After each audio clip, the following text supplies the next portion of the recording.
In today's world, we know that it's important for you to be able to toot your own horn, but you need to do that in a way that is pleasing and that people go, hey, I want to hear what you have to say. There's a book out that you need to read. If you're a thought leader, a coach, a speaker, a writer, and this book is outstanding. It's one of the best I have seen in a long time. And we have the author of that book joining us. Her name is Dorie Clark, and she joins us now from her offices in New York. Dorie, thanks for being with us today. Hey, Terry, thank you very much. Well, I got to tell you, I have read this. Matter of fact, have read your book twice. It is Whoa. that good. I mean, it's just packed with information. And as I went through it, I was just like time after time going, wow, this is really good. And the premise of it, and as I see it, kind of the big overall picture, I'd like to start there, is that we know we need to be more than just an expert. You talk about this in the book. Sometimes we think, gee, if I can just be the best programmer or I'll be just the most knowledgeable, then the world suddenly will find me. And we realize that doesn't work. But then we also don't want to be that obnoxious cad, that foghorn that's out there going, hi, I'm wonderful, buy my stuff. And it seems like there's something that might be a third way that's better off. Tell us about that and how you describe that in the book. Yeah, it's absolutely true. I think you've put your finger on it.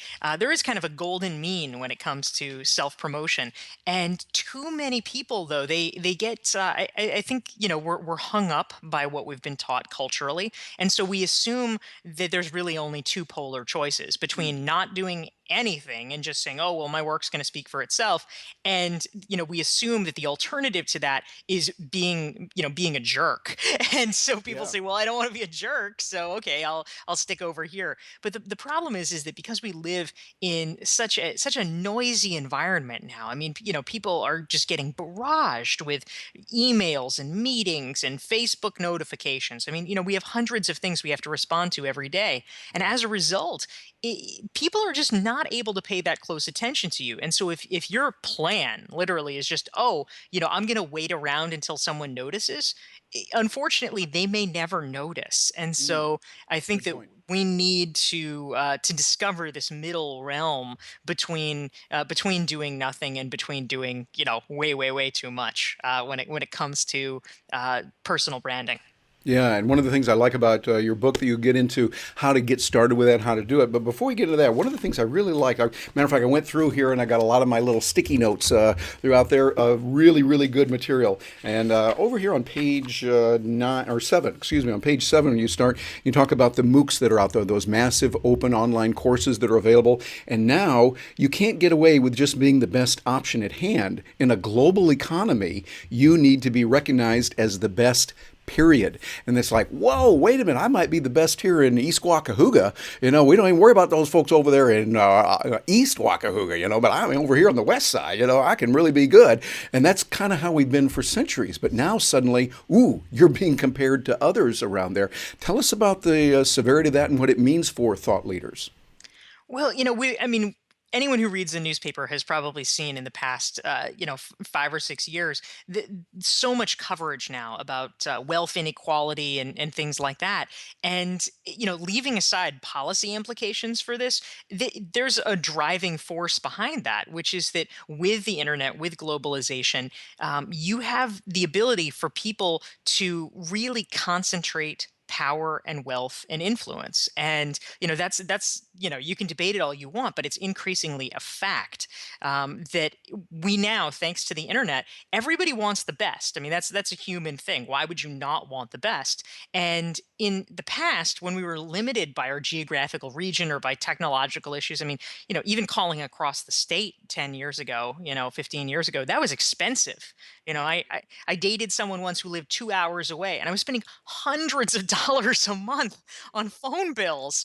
I mean, it's pathetic now, to think about that. But of course, competition is going to be limited if it's just like, oh well, who can you drive to? Now everybody says, well, why shouldn't I be able to work with the best programmer, the best designer, the best marketer, the best whatever? And so as a result, this small universe of people who are recognized as being the best, they are able to consolidate their gains, whether it's the best university professor or whatever. And so if you want to succeed in that environment, the answer is not to ignore that. It's not to bemoan that. The answer is to say, all right, well, what does it take to become the best and how can I implement that? And so in writing Standout, that's actually what I tried to do. I interviewed 50 top world experts in a variety of fields and attempted to really try to create a roadmap that professionals could follow so that ideally they can have their ideas rise to the top and themselves become recognized as a true expert in their particular field or industry. Yes, exactly. I love the way that you did that. And as you present the case that, yeah, we're now competing globally, people can be very good and we're going to compete against them. You also go into, I love here in chapter 2, you give really the solution that we kind of go, well, yeah, but you also give a lot of details. Chapter 2, you talk about develop your expert niche or niche. You know, niche here in the States, niche elsewhere, but whatever it is, you got to get really good at something. Tell us a little bit about that, why it's important, and how we can do that. Well, one of the reasons that a niche strategy is important is that ultimately, when you are first breaking in, it is really advantageous for you to have as little competition as possible. That just makes rational sense. And so, if you are just starting out, you're just getting your toehold, and you try to pick a field that is too large, you are going to have so many competitors. And it's going to be hard in the early days to be able to say why someone should pick you rather than the more established experts. So, if we take technology as an example, if you say, oh, I'm going to be the technology expert, well, there are people who have 20, 30-year head starts over you. Why? In a rational world, why would a newspaper outlet or someone who's looking for a consultant, why would they talk to you? But if you pick something small enough, you can really focus in because the big players, they're spread a little bit thin. They're not necessarily going to go so deep. You can win on deep early on when you can't win on breadth. And so if you're writing about things every day, if you're doing interviews, if you're giving speeches about a particular area every day, then before long you can own that. Yes, I like the way you talk about it in the book. I think it was Robert Scoble who was saying, "Hey, at certain places they might be able to specialize on tech. They talk about technology, but you could become an expert." And I think your example was nanotechnology and Yes, using that. exactly. Find that one area that they're kind of overlooking or they touched on a little bit, and you become the go-to person on that. It makes a whole lot of sense. Now, another area you talked about here on page 130, 131, you talked about the idea of reach initially with using blogging. I really like what you've done, and as fellow journalists, we love the idea of writing, of blogging, and that has changed. But I like what you talk about. For you, you're writing in Forbes, and Harvard Business Review, Entrepreneur. And by the way, those of you that are interested in knowing more about this wonderful lady, go over to her website. Treat yourself to that. I had a feast this morning just going over and reading some of the blogs that are there, the posts that she has, and the articles that are very good. And I want to talk about that a little bit about using blogging. Should we do this more on our own site, which has been something traditional? I know I've done that a lot, but now I see that in the work I'm doing, for instance, with business journals, that we get more coverage there. And you talk about the coverage you're getting, of course, Harvard Business Review with Forbes and other magazines that you're writing for. Tell us a little bit about the strategic shift we're seeing on that and which way we need to go today. Yeah, so ultimately, there's a balance that you want to strike depending on your goals, but in general, it is of course useful to try to hit as many eyeballs as possible. The trick is if you are if you're constantly writing for other outlets and people are just coming across your stuff who sort of breeze through it, they may not necessarily think, oh, this is Terry Brock doing this. So ideally, what you want to try to do is create some kind of a balance. So if you are writing for other sites, if you can find a way, for instance, through a giveaway or something like that, to drive people back to your site and get them into your orbit, maybe get them on your email list, that's really valuable.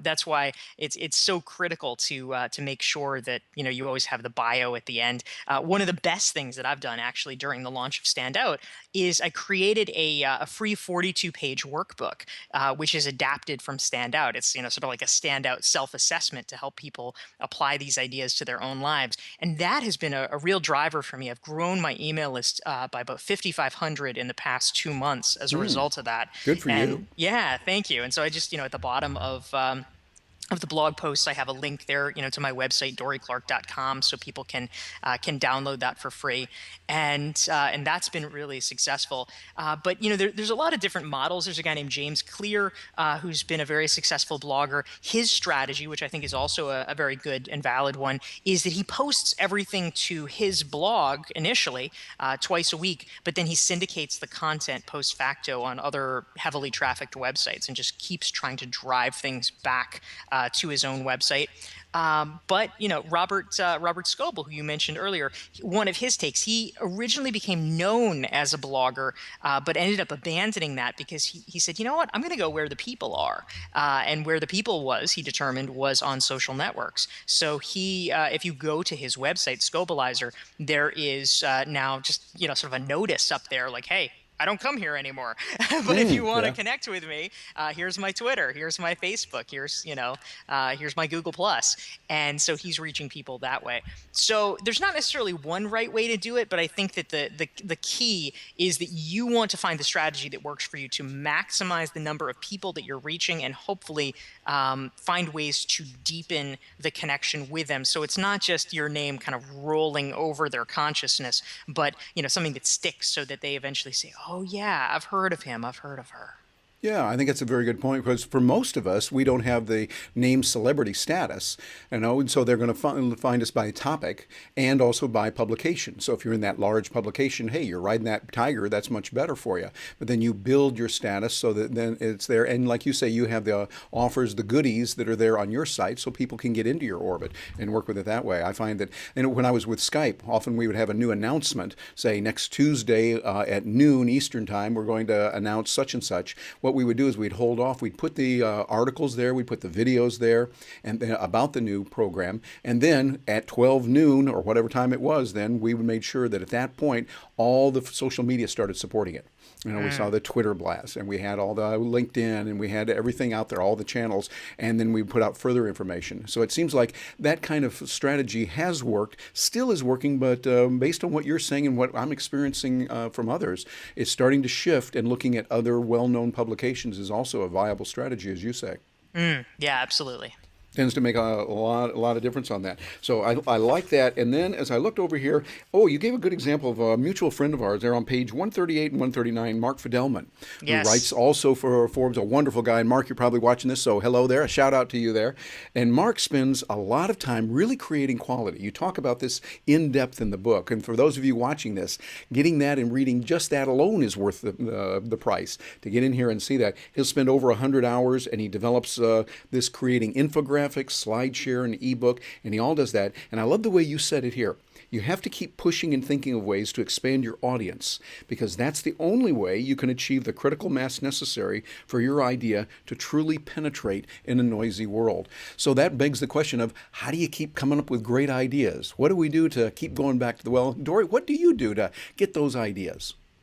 Well, I think one of the strategies that you can use that's always handy, and elsewhere in Standout I talk about this a little bit, is that you can think of content creation and networking as not two separate things, but you can actually unify them. So one of the ways that you can create great content is actually through interviews.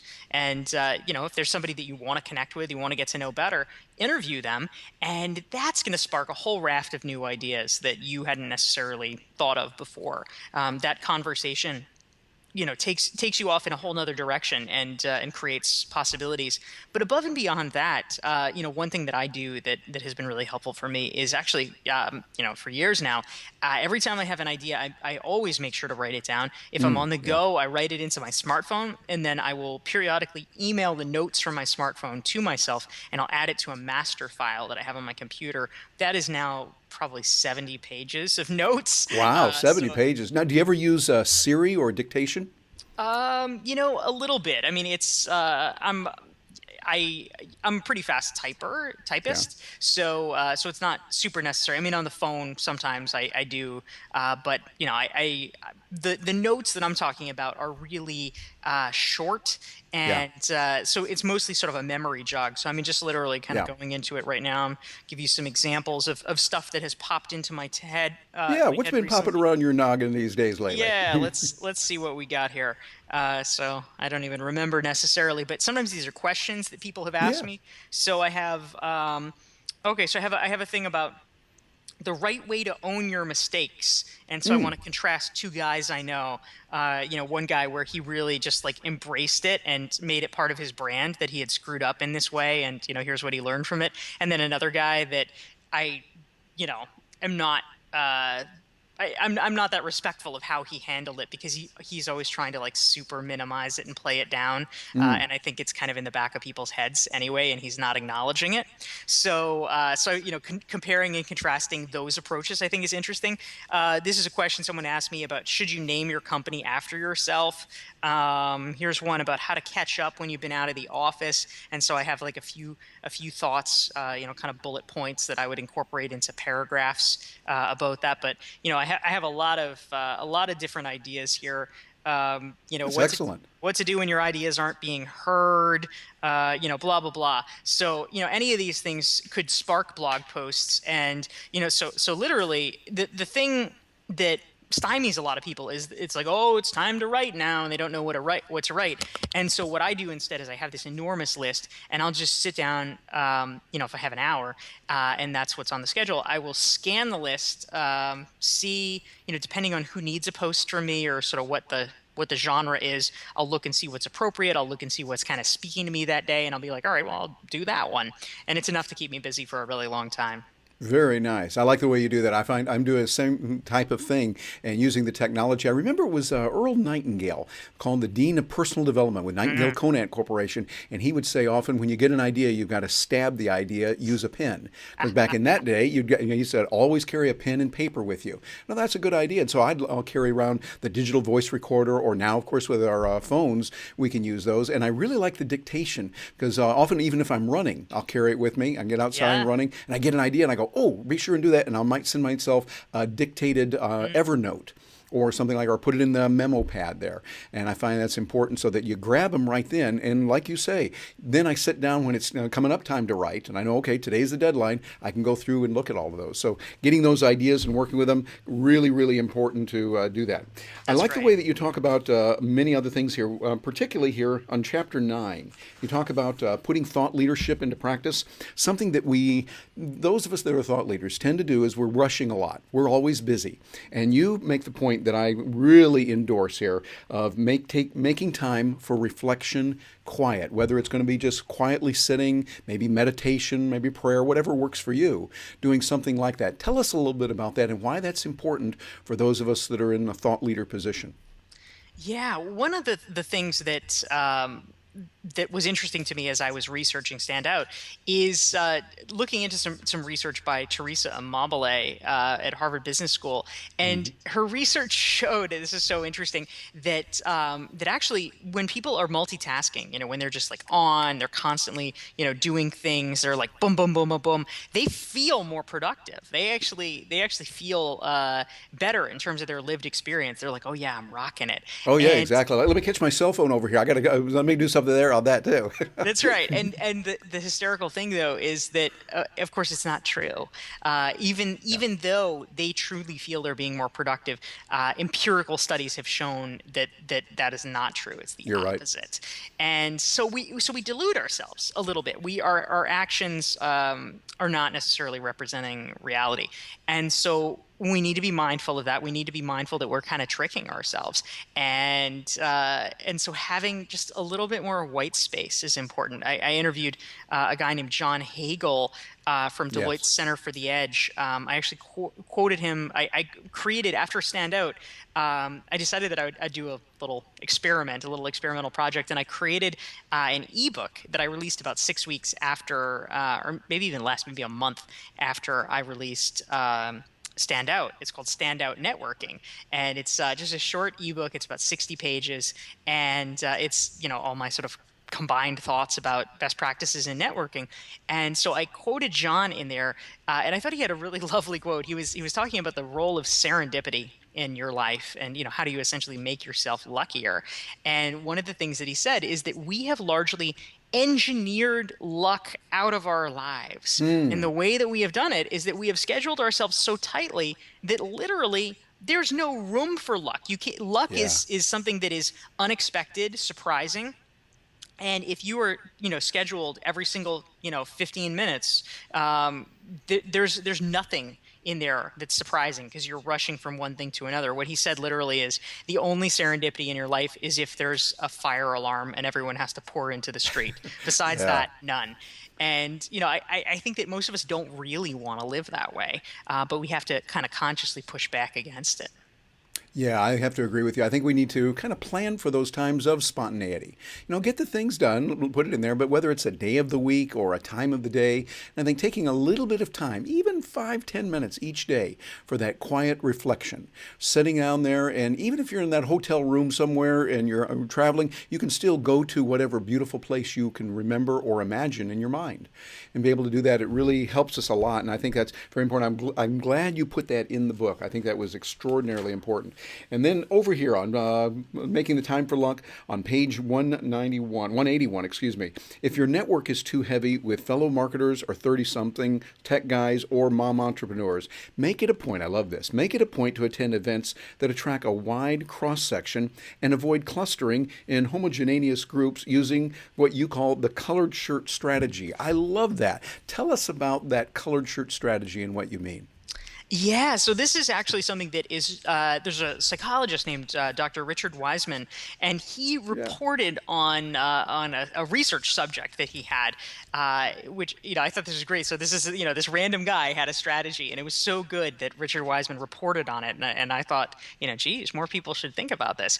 Which is that of course we know that it is human tendency. We've all experienced it ourselves that left to our own devices, unless we push ourselves a little bit, we're probably going to cluster with people who are like ourselves. I mean, this is Yeah. not any different than like sixth grade lunch or something like that. Mhm. And so as a result, you're at a cocktail party or whatever, and so you're spending your time with people who are like you, and that's great, that's fine. But over time, your network begins to get overweight in those areas.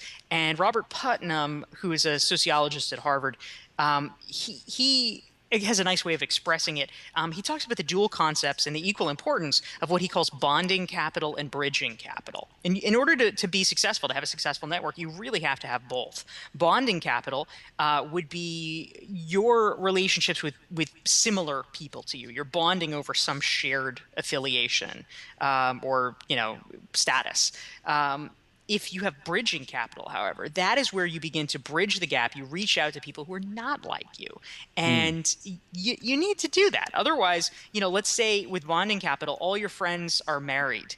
And all of a sudden, you know what? You get divorced. Well, you're kind of screwed. Yeah. You need to have different types of friends. The same thing if you work at IBM and all your friends are at IBM, and then God forbid you lose your job. What do you do? This is sort of the hedge against disaster, but also it's a way to be more creative. It's a way to make your life more enriching, is to have these different groups that you liaise with. It gives you insights, it gives you innovation, and so I think reaching out and making a point of doing that is really critical. And so the different colored shirt strategy is a way to be mindful of this, so that instead of going on autopilot and just sort of gravitating to whoever seems familiar or like you, what this guy did is that he would pick a color in advance, and let's say it's pink, or let's say it's green, and he would only talk to people wearing that color. Ah. So, as a result, there's usually kind of a random cross section. So, okay, you talk to the guy in the pink tie, you talk to the woman wearing, with a pink purse, and you end up talking to a different mix than you might have chosen for yourself. Yeah, I like that. And I think, Dory, that goes even beyond the benefits that you talk about that are there with our careers, but also I think for our society. Too many people have seen that right now we tend to be more factious. There's too many us versus them and this group. And I think we gain a lot when we can reach out to people that have different views than we do, different political views, and we do it in a very amicable way to say, tell me more, tell me why, not arguing or trying to convince them, but just let's learn from each other. Let's get along. Let's find areas where we do agree. We agree agree on these areas, we might not agree on those. I think that it adds for and makes for a much more enriched life experience. Yeah, That for you sure. really live life more fully, more robustly, when you can say, I've got a big tent. I can accept. I might not agree with you on this concept, but that's okay. We'll still be friends. And I've changed. I know personally, I have changed my opinions on a lot of things through the years. And I Mm. look back at where I was years ago, and I think, oh my goodness, was I didn't know what I was doing. I mean, Dorie, you should have met me when I was 18. I knew everything then. Yeah, but then we changed, and so I think, hey, we're all changing. So that is extraordinarily important, and that kind of relates to another thing you talked about. A friend of ours that you mentioned in the book, Kari Anderson, and how she works with networking and doing that. You talk about networking, and by the way, you've got an excellent blog post on your blog right now that I read today about getting together with people, a little outside of your book, but just great to get together with people when you are not the kind that likes the noisy gatherings. You're more of an introvert. I really resonated with what you had to say there. Tell us about what Kari Anderson is doing and how she has used that in the kind of ways that we can network as thought leaders to build our tribes and to build our communities more. Yeah, absolutely. Kari Anderson, I thought was doing something really interesting. I had known her for a number of years and was not aware of this piece of her background. And when she casually mentioned it to me one day, I thought, oh my gosh, that is wild. And I knew I had to include it in the book. And the basic idea is that, we all have probably heard that mastermind groups are a good idea, these Mm-hmm. sort of small kind of kitchen cabinets of folks that we've assembled. But Kari has not one, but two mastermind groups. One has been operating continuously since 1989 and Yeah. one since 1994. Literally every single month she's met with these groups. And she says that it's become this formative professional experience of her life, that she has people who know her so deeply, so intimately over, half her adult life, essentially. That, these people probably know her better than almost anybody but her family. And so I think that, the moral is not, of course, like, oh, yes, now everybody needs to go find, a mastermind group they can be in until they die. But I think that the key element here that I think is so critical is number one, she really puts her fingers on something important, which is that what we lack, I think, oftentimes in contemporary society is longevity and depth in relationships. When we think about, networking and networks, it's all about the initial connection. It's about, well, how can I meet more people and, get out there and, trade the cards and whatever. That's great. That's an important step, but that is breadth, not depth. And you want to have both, because you need people who can give you very, very honest feedback, and feedback that you can know and trust and honestly believe is based on your best interest, not somebody Yes. else's agenda.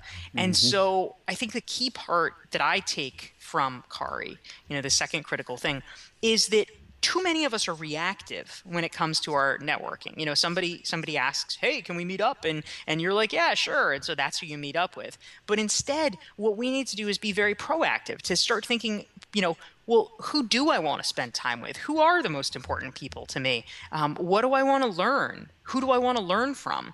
And who do I want to deepen my relationship with? Because these things do not happen by accident. This is not like, oh, she just stumbled into it and they've met for 25 years. You have to make a ton of effort for that to happen. But the rewards are truly remarkable and worth doing. And so even if you make a modest step, even if you say, you know what, every single month, somehow I'm going to find a way to have lunch with this friend, even if you can do that, that is something that is a real step toward developing the kind of quality of relationship that we need to have more Yes. of. Yeah, absolutely. I think of a friend of ours that actually helped us get together here, Sam Horn. Sam is Yes. known for writing and what she does. She deals with a lot of different people, a lot of different tribes, and I think this helps us to become better in many ways, both professionally and personally. And again, the book is Stand Out. This is one of the best books I have read for those of you that are authors, that are speakers, your coaches, your thought leaders. This is a book that's not just a nice thing to get. No, this is a must have, in my opinion. Get it. I've read it twice already. I encourage you to get it. Available at a bookstore near you or your favorite online store, wherever that might be. Dorie, before we let you go, any final words, and also how people can get in touch with you? Any words that you have for us and how we can get in touch with you? Yeah, thank you very much, Terry. I'll just say briefly that, one thing that I think is really important to leave people with is that sometimes, I hear from people who say, well, oh, this is great. This is wonderful stuff, but it's wonderful for special people. Special people can develop, big breakthrough ideas and become recognized experts, but I'm just a normal person. And I really want to push back and say that everyone has a unique idea to contribute. I think that that's not just a nice to have. It's not just something that is a good idea. It's something that we all have the capacity to do, and in fact I would argue have the responsibility to do, because we Yes. see the world in different ways. You have a gift to share, and I would like, in writing Stand Out, I wanted to create a guidebook so that people who do have ideas to share are better able to do that, so that the best ideas win, not just the loudest voices. And so that's why I wrote the book. It's why I created the free giveaway that I mentioned before, the 42-page standout workbook that people can download so that they can begin to really answer these questions for themselves. And so if people want to access that, or if they want to get in touch, my website is dorieclark.com. It's DORIECLARK. And I'm there, and I'm also on Twitter. Excellent. Dorie, wonderful book that you have. I love your work, and we really appreciate you joining us today. Thank you Thanks very so much. much. And for those of you watching, seriously, go back over this. This is one of those interviews you want to go back over a few times because it will be very good. Listen to it on audio, listen to it and watch it on video, and then get the book. Get the book, invest in yourself. You will be glad you did. I'm Terry Brock with terrybrock.com. Thank you for joining us today.